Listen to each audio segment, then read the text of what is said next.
Welcome very, very much to this extended conversation with Norman Kurland.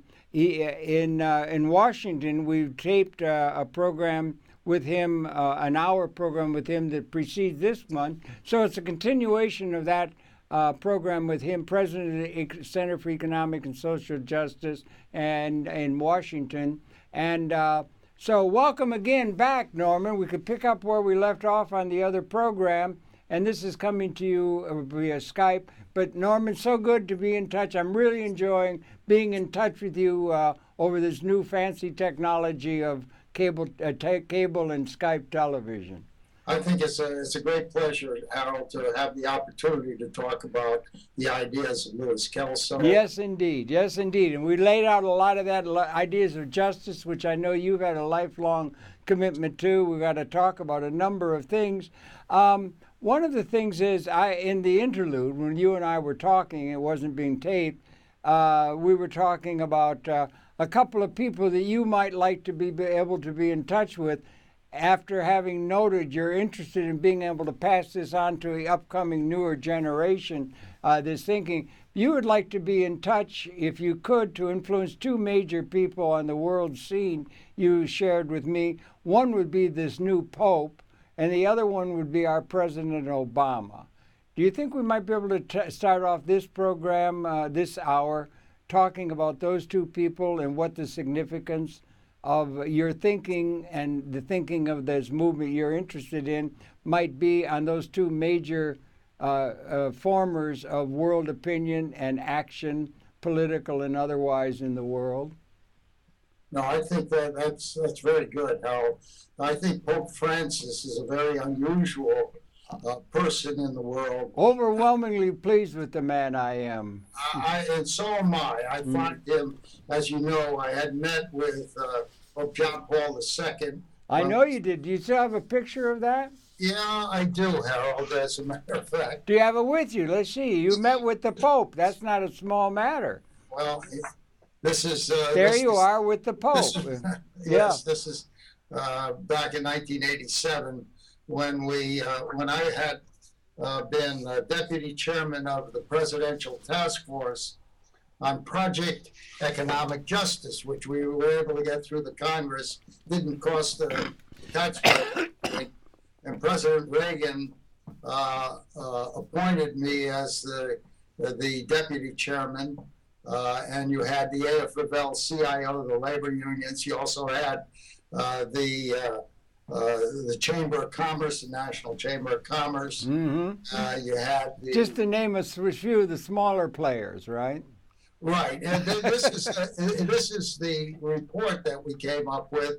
It was called High Road to Economic Justice. Justice, again, that word justice keeps coming up when I think of Norman. Yeah. U.S. encouragement of employee stock ownership plans in Central America and the Caribbean. Okay. And so we delivered the report to the Pope John Paul II.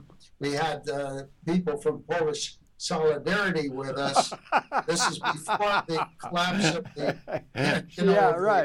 of the wall, and the breakdown of the Soviet Union. Yeah, right. And our plan, despite the fact we had people from the left, people from the right, on the Presidential Task Force, was unanimous to provide that. And you'll find on our website, on the video section, you'll be able to watch President Reagan giving a great talk in support of ownership as a fundamental human right. That idea of ownership is really emerging on a larger scale than people might realize. It's one thing to have it. Ownership is becoming a legitimate word to be used in the political dialogue increasingly, it seems to me.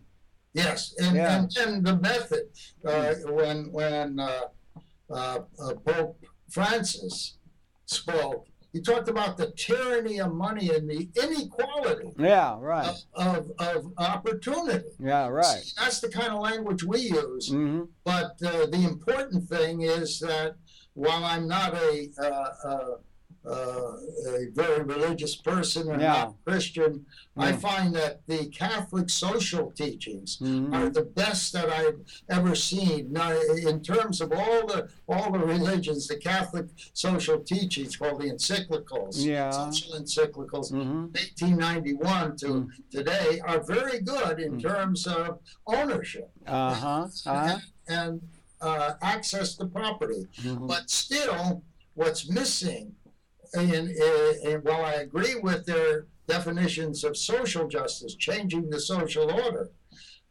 organizing to change the social order, what I think is missing are the three principles, what I call the Kelso Adler principles of economic justice. Those are the ones that we ended the last hour programming with. Yeah, right. But okay, he picking it up. teaches that the world will learn. And the world will change, and we can bring about, it's the only way to bring about universal peace, prosperity, and freedom. All right, yeah. Because it will empower everyone for a more just system. Okay. If you don't have justice, you're not going to have peace. It's not hardly worth it if it isn't really just in the final order and everything like that. And it's that's important. And the other person you'd like to be able to get this message across would be President Obama. Yeah. Yes, President Obama needs this. I think President so. Obama, Yeah. I'll tell you, I think he's having difficulty in terms of his foreign policy, in terms of how to handle the Ukrainian situation, but there are many. Iran, Iraq, Israel, I think the Israeli-Palestinian problem could be solved by when you, for example, why should any religion be the religion of the state? Yeah, right. Yeah. It means if you're not religious or you're of a different religion, you're vulnerable to the majority. But if I made economics, so very much against the Jewish state. Against what? I'm sorry? Jewish state. I'm against the Islamic state, and I'm against the Christian state, because the state is a tool. And that tool, if you look at the Constitution, the first thing it says is that we the people, in order to establish a more perfect union, then the next two words are important. What is it that the state is to establish? Establish justice. How can you have justice when such a tiny fraction of humanity owns everything? You know, the top 88%, 88 people in the world, richest people in the world, own more than close to 4 billion. Okay, but let's talk about that in a little bit. Makes sense. Okay, particularly on the influencing. Go ahead. Why should there be the Jewish trust owning all the land?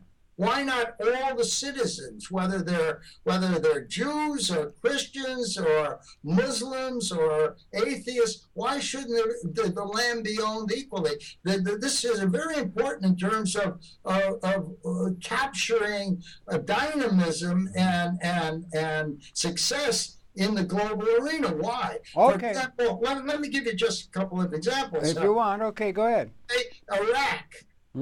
Horrible. Before we sent in the troops in Iraq, I said, don't send in the troops. Well, so did half of Manhattan, yeah. Who should own the oil of Iraq? Who should own the oil of Iran?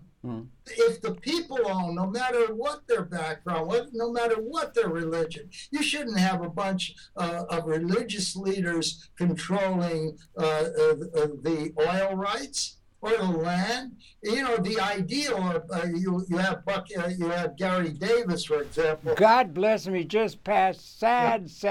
Right. World citizen #1. Made the world passport. Yeah. Gary would say that all of the natural resources of the earth should be owned by each world citizen instead of the state.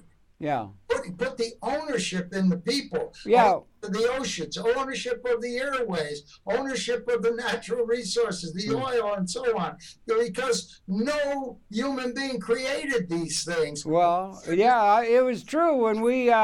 I guess we came around on this planet about 200,000 years ago, 10,000 generations. All the resources were here. all the oil, all the land, everything was here, and we had to lay us on. But I'm wondering back, particularly with Mr. Obama in a secular sense, he's having, or is he?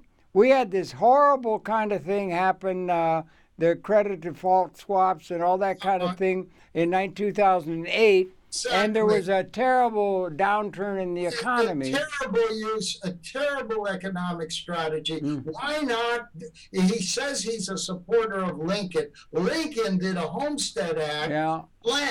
Land is a finite frontier. But the technological frontier, that Bucky and others are bringing about, Kurzweil and so on. Well, now you're bringing in some cyber stuff, which is beginning to have a major effect. Yeah. Yes, and why shouldn't that be owned by the people? Yeah, but let me get to the principle and everything, because he's had that, and they had to, remember September 2008 and all that, and they had to bail out the banks and so forth. AIG had to be bailed out. The Lehman went under. All of this, and so they.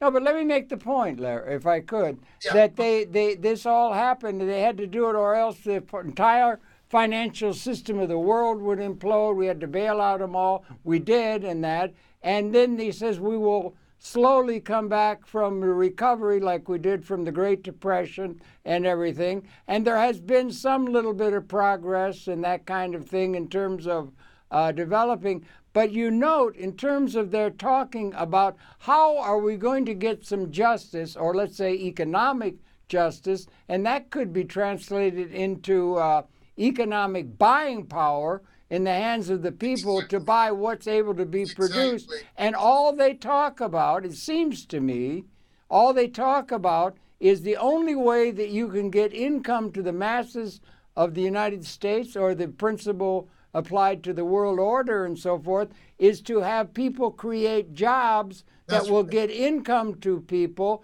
And that seems to be becoming a cropper, because the condition of production is increasingly exponentially being done by robotization, now added to the information technology, and there's no way to distribute income enough. They haven't got enough money to clear the market, and there's no way to get money to people other than through the labor theory of value jobs on the estate, where all the assets producing all the wealth are owned by a tiny plutocratic class, and they don't seem to make a break in that paradigm.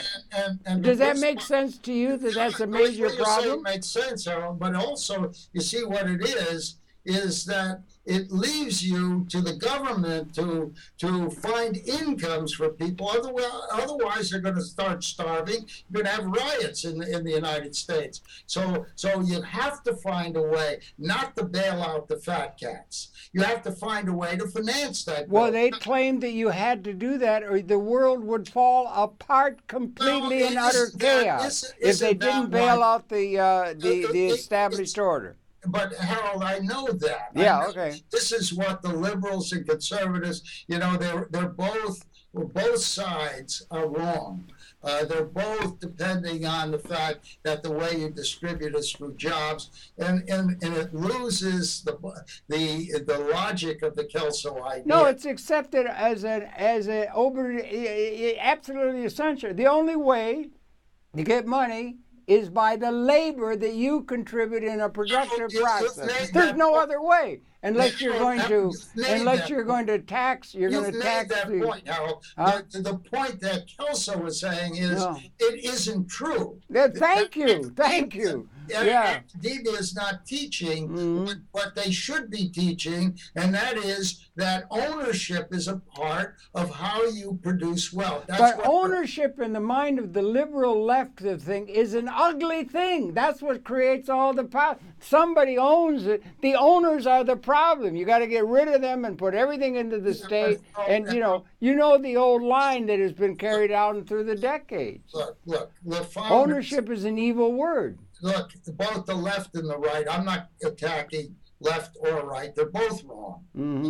So we don't have to go over that. Let's talk about what should be. All right, good. Well, that's what I mean. In a certain sense, rather than targeting the left, targeting the right. No, but you were targeting it, Norman. You were targeting. No, you were targeting in the way you were talking in the name of justice. The fact that the capital assets are so narrowly held. You're missing a point. Okay, well, tell me, clear me up. Is the problem is in the ideas and the system. So don't waste time going after people. No, no. At an idea of level, the level of idea. The level of ideas, either Kelso's ideas make sense or they don't make sense. We have to challenge those who want to perpetuate the Keynesian model. It doesn't work. As far as Keynes was concerned, the ownership was not important. Now the founders understood that power follows property. Right. And people who are slaves understood that power follows property. Right. Owned and be owned. So let's not talk about that. Let's talk about the ideas, wrong ideas that result in a system that is not capable of producing in a sustainable and green way more product. Why do they not do that in the political dialogue now of the Obama administration, or the intellectual or political leadership doesn't even talk about anything other than jobs? For the masses. We've already. Why are they stuck with that? Why are they stuck with that? We talk about what, either they're right or they're wrong. No, wrong. They're wrong. It's that simple. Ideas, it doesn't matter who promotes bad ideas. They're going to find they don't work. But that is the idea that is held. That's the established principle. That we need, that the American people have to wake up. They have to examine this idea and compare it to the others, and then get behind it. That's why I go to students. Most people will argue the way you're arguing. Well, I'm not arguing that way at all. It's just an obvious thing. Academia, and we want students to mobilize as they did in the civil rights movement to change what was being taught. Well, we talked earlier about Galileo or something. We're saying we were at the center of the year. They're making a big change. We're coming to a time of a qualitative change that has not been characteristic of history. We're coming to a time of this process of production going from labor-based things over to other things, and the ownership of that, or the relationship of the citizenry to that, has to change with the time if we're to avoid some major calamity that would unleash weapons and that sort of thing, rather than bringing a liberation which is in the wind and available to us in a unique way now. And it doesn't seem to come up in the discussion of the leadership that we see in the major media. Harold, and it should. Agreement. You should come up in the... Let's talk. I mean, are we trying to communicate the new ideas? Yes, that's what we ought to do. Are we going to talk about the ideas that don't... No, I'm just... Okay, enough of all that my talk. Let's talk about the ideas that matter. And what sets... That's what we're getting together on, is to talk about the ideas that could change the world. Exactly right. And there is this idea, and it's around this idea generally that you have in your shirt, own or be owned, or ownership. What about ownership? How should it be addressed and thought about by intellectuals and by political leaders, and part of the political dialogue of the world? That's where new thinkers like yourself, there are going to be other people who are open to new ideas, and we can talk about specifically what has to be done. There is a program. In detail, how would you change the tax system? Yeah, talk about it. How would you change the Federal Reserve? Okay, In other words, we need a second American Revolution. That's what Mr. Rockefeller called for, didn't he? To abandon wage slavery, to abandon welfare slavery. You want to get rid of the slave system. And if you want to get rid of the slave system, you do precisely, you make the people into owners. They're either going to own or they're going to be owned. And that's the way, that's the condition of the billions of people on Earth. Oh, thank you. Now we have to talk about what can be done. It's the program. What comes out of Kelso's ideas? Okay. Practical. Because they're not hardly up on the table that you hear on the news every day or read in the Wall Street Journal. They should be. That's our challenge. Right. Okay. Yeah. It's a challenge. Students. More. If I were to look for anybody who should get besides having a world leader like the Pope, I would say the students. They have to wake up the president. They have to wake up all the politicians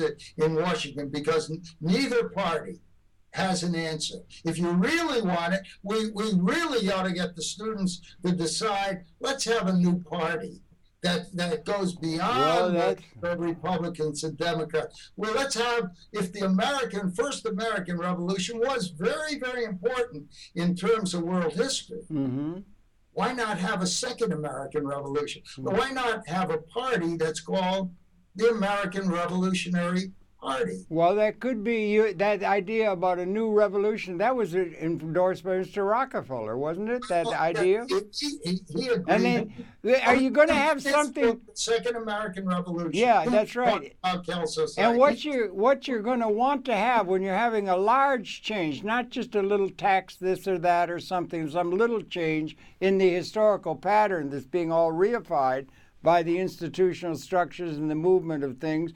You want to have some sort of an explanation of why that's there and what's the difference that has to be done. And that was something that is a little bit difficult to bring up when the institutions were all formulated within one context, and you're talking about a future capability that is unique to the future or to the moment. It's a big, major change that has to be presented. To slavery, Harold. No. Okay, so slavery was it caused a war. Yeah. I'm talking about something that doesn't cause a war. Right, okay. It does not target anyone. The richest person. We're not trying to take away their property during their lives. Okay, that's a principle. That's very. Let me give you an example. Yeah, but that's very important. Bill Gates is over $50 billion of. He has his foundation, but he's over $50 billion. Yeah. And he can't take his property with him. Okay? Yeah. None of the rich have figured out how they can have their property rights after they die. Well, that's important. So why don't you listen for a moment? Oh, me? Okay, I'll listen. Yeah. Okay, go ahead. Change the inheritance laws so that you encourage the rich to spread it out among the members of their family, all the workers who help create their fortune, to the poor, to college professors, to students, to artists, to people to be able to, and tax them if they have, after the gift, have over $1 million. Well, that would be something that could be done. I think, Warren Buffett's talking along those terms and everything. There are others, that could be true. So that came out of Kelso's writings, and that's one of our specific proposals in the capital homestead. And there are links to the implications of that capital homestead idea at your site, CESJ, that people do really well to repair to, right? Exactly. I couldn't agree more. Yeah, they should do that. But what it is you're asking if there's a quality, is there a way in which, to use an overworked term, the economic system we've inherited out of history and so forth, a way in which something is different that makes it possible for it not to be a dialectic where you overthrow one system, but it's something that can be understood by and gone along with by both spectrums of the political dialogue that we have, rather than the confrontational matter that has been characteristic of the way in which things have come to be. Something that can include everybody if it's presented properly. Yes, you're Or right. another way of saying that, if you're again against the system and the injustices that are so manifest, or the unworkability, you could hoist the system on its own petard. That would be another way of seeing it. But you need something that is uniquely new and comprehensively understandable to both sides of that dialectic equation that people fight so much over. Don't you think that's maybe a possibility unique to our time that we ought to be taking advantage of? Harold, in all cases, the law affects how human beings behave. Yeah. The law is only a tool. The Constitution is only a tool. Yeah, right. It is a social tool, and it affects who has power, who has the right, the equality of opportunity to be an owner in ways that harm no one. So therefore, you start with the principles that can change the law. You have to be able, if you don't like the existing laws because they cause monopolies, concentration of power, corruption, you're able to buy the politicians, you're able to buy whoever is going to be in the White House. Yeah. Now you have to change the laws. Now if the president and the Congress do not have anyone with a program to change the law, it's not going to be changed. Well, but if you have a person like a Lincoln, and that's what you need, yeah, who can recognize that ownership is important and that everyone should be able to be an owner. Well, it's very simple. Yeah, okay. So it's not complicated. The more you complicate it, the slower it is to communicate with people. Well, keep it simple. Now, one of the things that Kelso talked about in his second book was money. Okay, in the second book, as you recall, was called The New Capitalist, a proposal to free economic growth. From savings. From savings. We've been told by the economists that the only way you can become an owner is to save. And there was the head of Brookings Institution in 1935 challenged Keynes. He wrote a book called The Formation of Capital.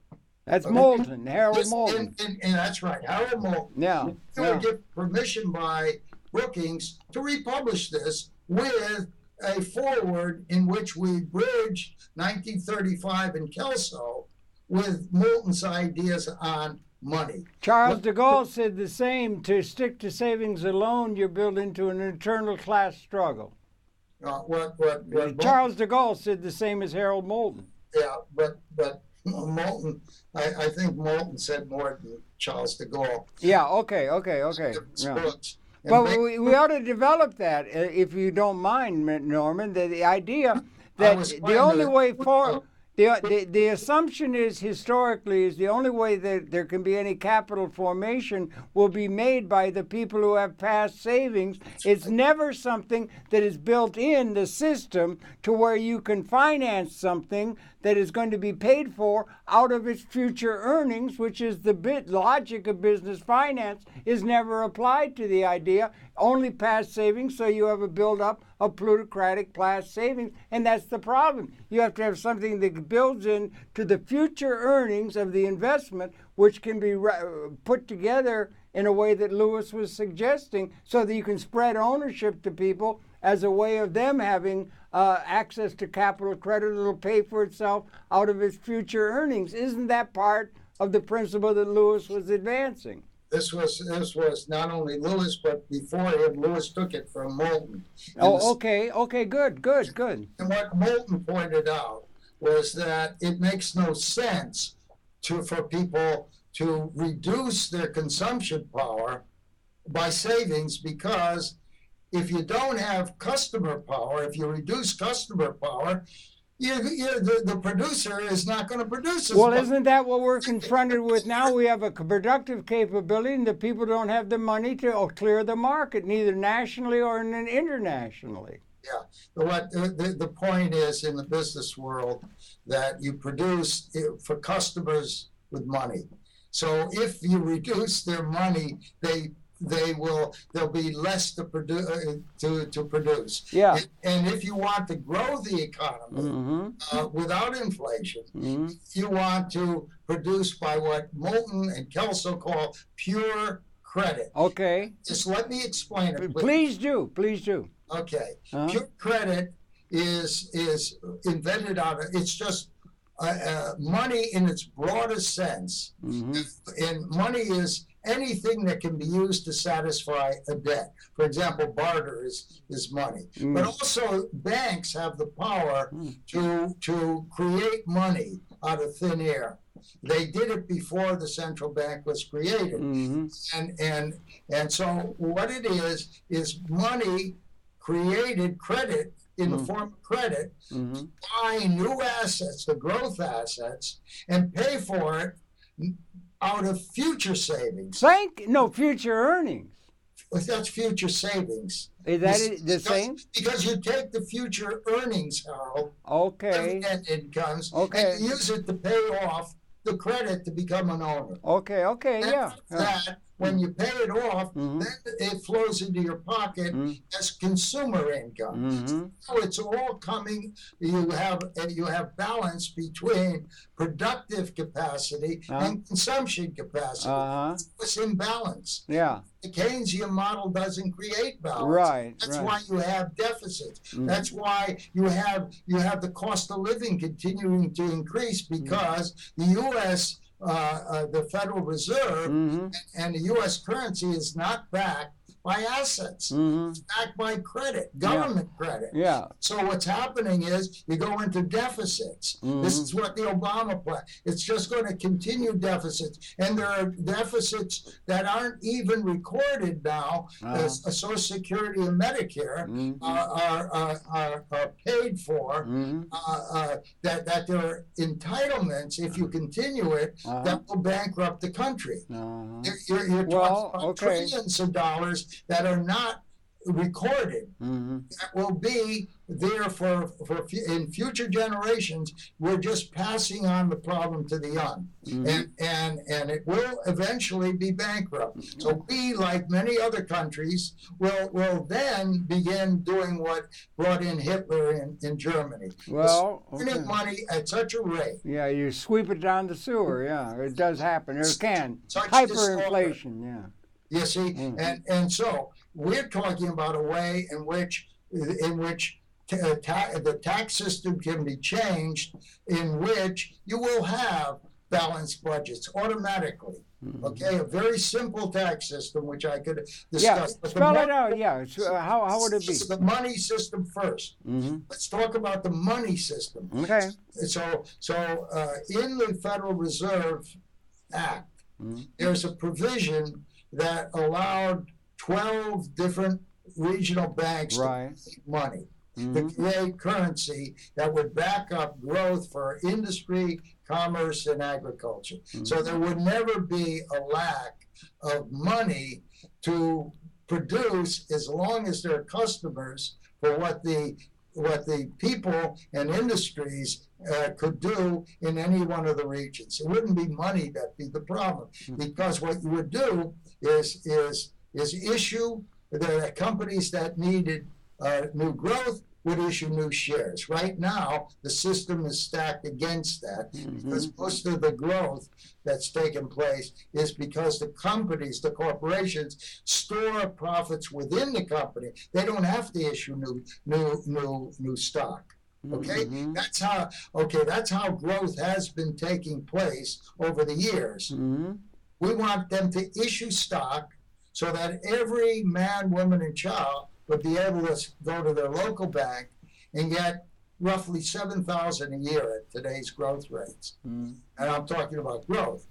$7,000 in credit to buy new shares that would, in which all the profits would be paid out through those new shares in order to pay off the credit. So then the local banks would take that paper and take it to the regional Fed, and new currency would be issued. Then the cycle changes, so that the money then flows to the corporation to buy the new plant and equipment, to grow the economy, create new jobs, and to create ownership at the same time. This is all described in chapters in our book, Capital Homesteading for Every Citizen. So all of this, it can be studied, critiqued, and we're prepared to answer anybody, including President Obama, why this is a better method for democratizing the economic system, because political democracy does not work if everybody's dependent on government. You have the equivalent of what Marx was talking about, a dictatorship of the proletariat, being those people who run government somehow get control of government, and everybody's dependent on them, and we become like the Soviet Union. Yeah, the nomenclature, it didn't work very well, it seems to me. It won't work. We'd rather own than be owned. Yeah, well, let me ask you something, if I could, in just economic analysis. How long, let's say, investment banking, or Mr.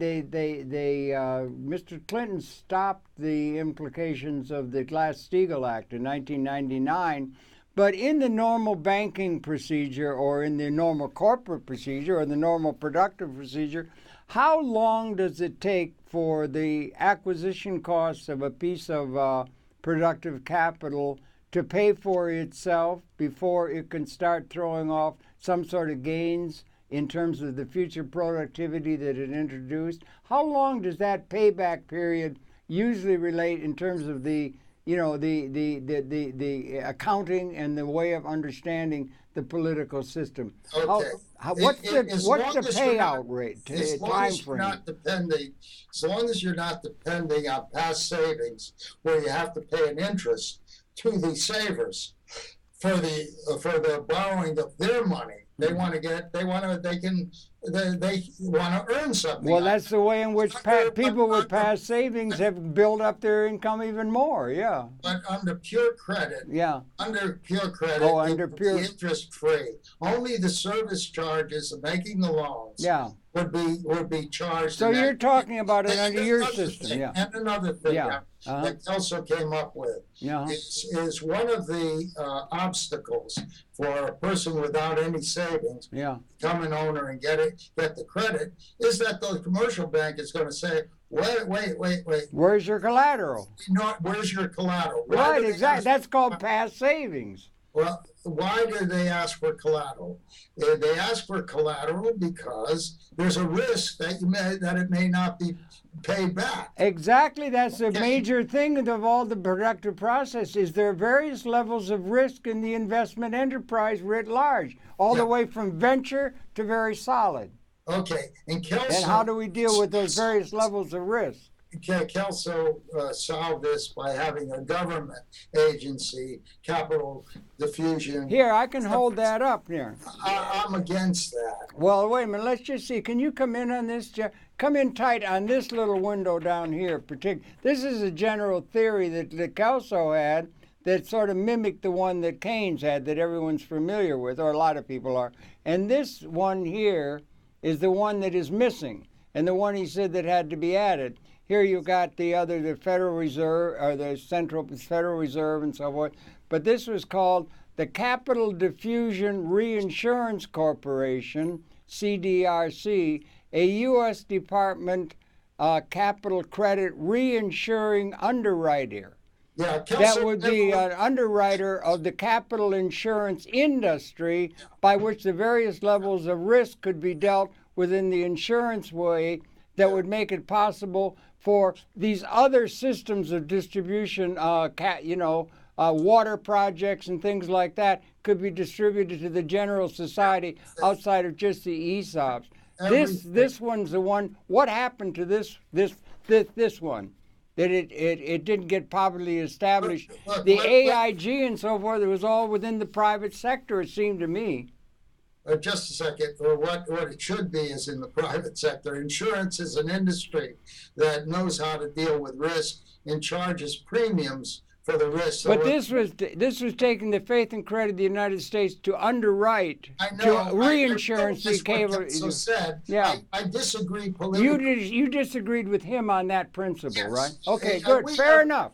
Fair enough. Yeah. So Okay. the reason is you don't want the government to do anything that can be done in the private sector. So you want to encourage the insurance industry. We're trying to do that in a couple of cities. In which the insurance industry would come in and insure bank loans. We've done 100% buyouts by workers of their companies without any worker putting up a penny. All right. Deductions. Okay, that you're talking about the capital homestead and your idea. What I'm talking about is Lewis. I've got programs with him. I'm going to air a program tomorrow with Lewis, and he says, let me say something, Norman. You've been talking about it. He said in that program that it is recognized that the ultimate responsibility for the health of the national economy is within the government. That's he says that on tape. I worked longer in the government than Kelso. He never worked in the government, so I would say, okay. Then he was wrong in that, right? You got to see what the government is. The government is just a second. Yeah. Okay. Fine. Let me make my point. Yeah. The government is our only legitimate monopoly.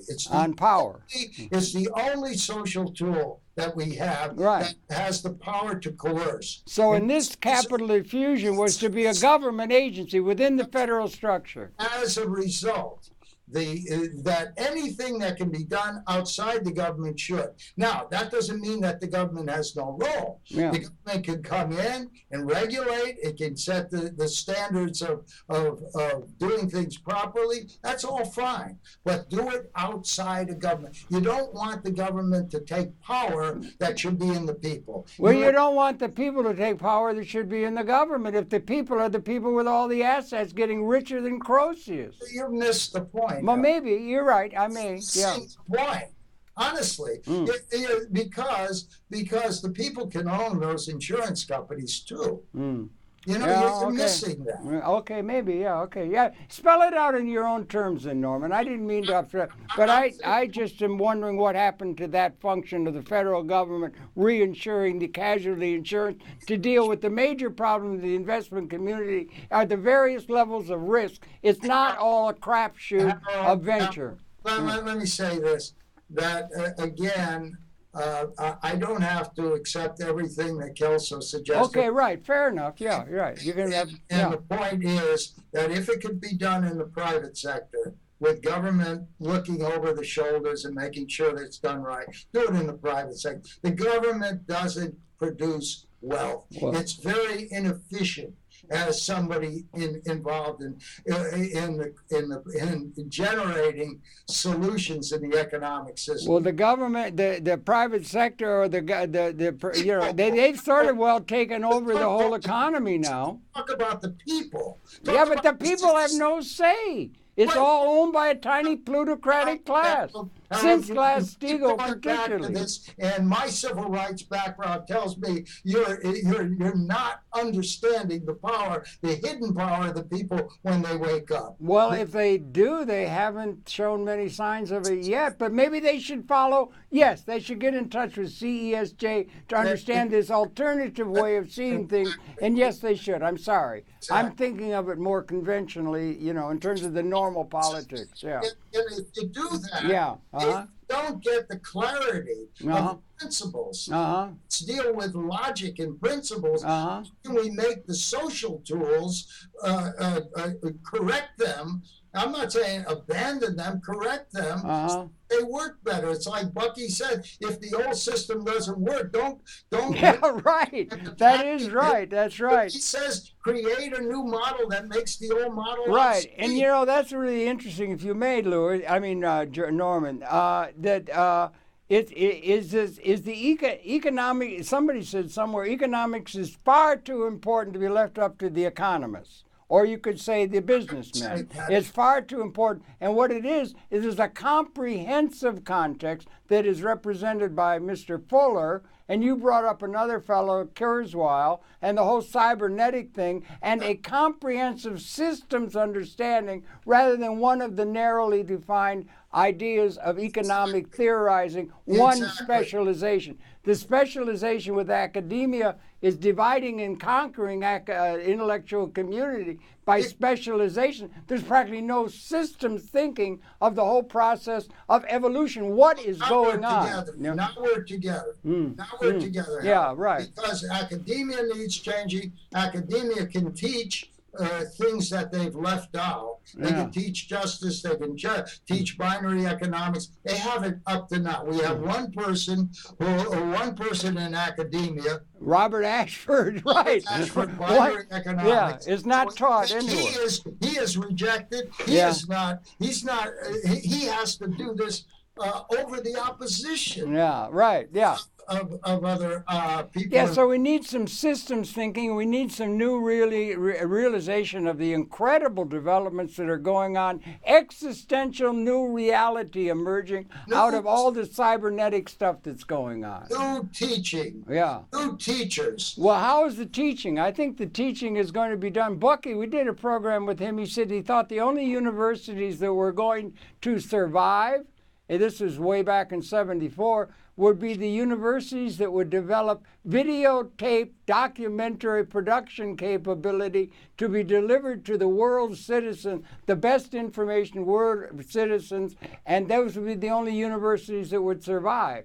They're doing very little of that. In fact, they're just specializing, highly specializing every discipline. I agree. And it's only because it's a certificate that they can gain at the university that will make that possible for them to make money. It's so narrowed in on the value of labor, and it's divide and conquer is a traditional way by which the great masters of the world would undercut and co-opt the intellectual community. The intellectual community is falling down on the job. No, they're getting paid to fall. Yes, right, they are. They're getting paid not to be open to right. So you know, when I did graduate work, it's $125 a year was the tuition. Yeah, I know. Me too. Yeah, I know. What it is today. Now they're burdened with debt. Outrageous. And they're told they got to get that degree because then they got a chance to maybe have a living wage. Yeah. So they get a job, and then they find out that they can't generate. And that's ultimately reifying the labor theory value that's outdated, that's being celebrated by the left so much. I mean, anyway, it's a so left and right. You know, they're all failing to see what's changing in the world and how to empower people. One is trying to empower people through the state. Well, these are the people who want to control the state. The guys on the left. And some people are on the corporation boards, and they want. Yeah, and then on the corporation boards are lobbying. It's not solving the problem for America. So how do we do the education? I think they ought to set up in Washington near somewhere an institution that might be called the Center for Economic and Social Justice. I think that would be a good idea to set that up on Rome on the Potomac. What do you think? And they ought to have a saying. It'd be own or be owned. Why doesn't somebody set that up? We're establishing with these students who've come to us. We're establishing what's called Justice University. That's very good. Talk to me about that. It will be precisely the kind of thing that Bucky talked about. He started with a globally interactive. Distance learning through the internet, and we'll be talking to universities. Try to get one university or more universities open to carrying our message. We will do the teaching, Harold. Oh, you want to do it link it up to a specific university. What the students are charged with is to deliver a university that is prepared to help us, provide us the technology, the kind of technology you have that would go out to the world. Well, we already have that here, if I may. We're part of a thing in Washington because the Center for Economic and Social Justice is in the Washington area. So very basic, that we're able to use the most advanced technology so that we can offer the courses, maybe a 12 unit course on economic and social justice, binary economics. And Harold, there's in order to understand what the just third way, you have to understand, you start with one being every human being. Become the sovereign. Number two, binary economic theory, the Kelso, very solid. Number three, the three principles of economic justice, as we discussed in the earlier session. And then four, what are the four pillars of the just third way? It starts with the limited economic power of the government, with maximum economic power of the citizens, so that the state is subordinate to the citizens. We, the people. That's written in. Number two is a restoration of a truly competitive, non-monopolistic market system throughout the world. So that the market system would be not the force of government, not the government saying what a minimum wage should be. No. We should be doing this a market system for determining in an objective and democratic way what the value of people's services are and the value of their ownership contributions. Number three. Would be property, a restoration of property. And right now, corporate taxes or the corporate laws have eroded the ideas of property. Why do I say that? Because you, as a shareholder under corporate law, have no right to a dividend. It's only what the controlling influences, the people who control the board of directors, whether you get a dividend or not. That's not right. That's taking away a property right. And so we have to restore the original rights of property that that's true. The governed is entitled to receive the fruits of what he owns. If I own an apple tree, and somebody takes all the apples, they've stolen from me.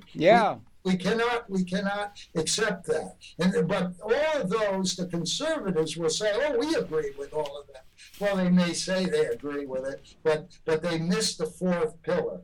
The pillar is Kelso's. What Kelso offered was the opportunity, the legal and constitutional opportunity for every world citizen to become an owner. And have the means, have the credit means, have the tax means, have the insurance means, so that they can acquire the ownership of growth capital without having to take anything away from the fat cats. That would be a big world changer. There's things coming up. You're aware of this, I guess. Let me pull it up. This is a book that's just out. This is Joseph Blasi. You know Joseph. He's getting there, and he's getting the idea of ownership into the dialogue and so forth. No. He has never called for universal ownership. Well, what we were able to do in getting the laws for ESOP, so he's strictly a labor theory advocate. But here, one other thing is they got a new film out that's really good. We're talking media. We got one called We the Owners, is the thing that's getting around public television. Who are the we? Pardon? Who are the we? Well, that is spelled out in it. But anyway, the point being is that there are people talking about it, and there are things that are going on. And one of the things, we only got a few minutes left, and it's this educational thing. One of the things they were talking about worker ownership, not universal. Well, there's a big difference, you know. Well, all right, there will be differences, but the idea, the word, not a minor difference, Harold. Okay. Supposing I remember talking to people who are advocating the guaranteed annual income. So they were physicists. And they'd say, "Have you thought about the fact that it may be over time?" In a generation or so, you may only need 50% of the workforce. Yeah, right. Rest can be owners. Yeah. Or you may have maybe 40%, maybe 10% of you'll go into, as Kelso said, you'd go into the workforce only as part of your education. So you know how it works. So then what do you do with your time after that? Yeah, right. Work. Right. Aristotle and Kelso. Well, this is where Adler came in. Yeah. Aristotle made it clear that you would need slaves until the loom learned to weave and the plectrum learned to play for itself. Right. He was foreseeing what Bucky's talking right. about, Right. Kurzweil's right. talking about, right. and Aristotle was saying you'll no longer need workers as slaves. But it was slaves in Athens. Anyway, the education, work. Again, in other words, education is work. Politics is work. Art is work. Music is work. In other words, human beings they're problem solvers. They're creative. We can and that work is called leisure work. Yeah. If we can afford it, everybody would want to do that. Yeah. And Lewis called those the goods of civilization, which is what we ought to be concerned with rather than all this mucking around. Oh, we only got a couple minutes left, and so I want to end it on the fact that we've done this program with you. Really good to talk to you, man. It goes back to 1972 when we met on the inaugural day of Mr. Nixon's second term, and anyway, it's been a friendship ever since. Educationally, I think the multimedia is very important. Glad we were able to put this in, and the distribution of it. You mentioned that you want to put together, get involved in that. Education is going to increasingly be done multimedia and utilizing the internet with good content that is going to be available to the citizenry. We happen to be here within a realm called public access, which happens to be financed by the cable industry. It's under threat. We ought to, because there's a lot of people trying to nitpick at that and so forth. But that's a major thing. We've got about 3,000 entities across the country that get their financing in a way that can allow programming like this to get made and produced and then distributed. And that's something that ought to be, I'd like to put a plug in for that industry. And there's an alliance of those people as a source of really important educational opportunity on a democratic basis for distributing such programming. But that's a major challenge because it's an intellectual challenge of how are we going to do it. Are you familiar with the Zeitgeist movement? Yeah, we're advocating the American Revolutionary Party. It has a platform that goes into many things. Okay, you have that now, or you were in touch with it? We have it. It was formed. You were involved in the formation? Yes, I Okay, was. good for you. Is there a link for that from your CESJ? It's good. No, well, you get it through CESJ and its related organizations. So we've got at the end of this program a link to your site, and you will have a link on your site to that? If you go to related organizations, so I can say what it is, Harold. It's American Revolutionary Party.us. American Revolutionary Party. US, and there you'll see the platform. Okay. This is to change politics. Yeah, I know. One of the tyrannies of television is time. We've run out of time, my brother. Okay. Sorry, Norman Kurland, JD, Juris Doctor, President, Center Economics. So good to be in touch. Let's stay in touch and keep working up this business of trying to change the world in a good and positive way for one and all, said Tiny Tim. Okay? Great to be in touch. Give my love to the family. We'll be in touch. Thank you for viewing. Honor beyond, Harold. Honor beyond. All right, only. Okay. We'll be coming back again tomorrow. Thanks a lot for viewing. Thank you. Okay. Bye-bye.